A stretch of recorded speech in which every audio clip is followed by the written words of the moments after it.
बिस्मिल्लाहिर्रहमानिर्रहीम। Akhtar moral stories में खुश आमदीद कहती हूँ। हज़रत हज़ीफ़ा और हज़रत अबू हुरैरा रज़ी अल्लाह ताला अन्हा फरमाते हैं कि रसूल सल्लल्लाहु अलैहि वसल्लम ने इरशाद फरमाया, क़यामत के दिन सिफ़त अमानत और सिला रहमी को एक एक शक्ल देकर छोड़ा जाएगा।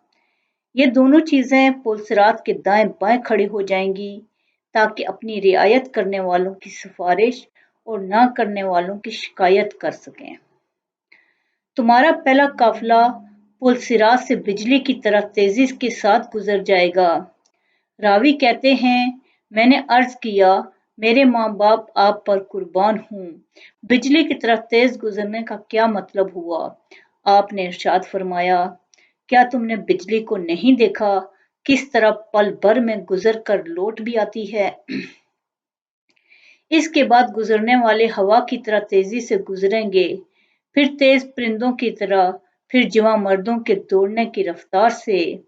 गर्ज हर शख्स की रफ्तार इसके अमाल के मुताबिक होगी और तुम्हारे नबी सल्लल्लाहु अलैहि वसल्लम पुल-सिरात पर खड़े कह रहे होंगे, ऐ मेरे रब, इनको सलामती से गुजार दीजिए, इनको सलामती से गुजार दीजिए।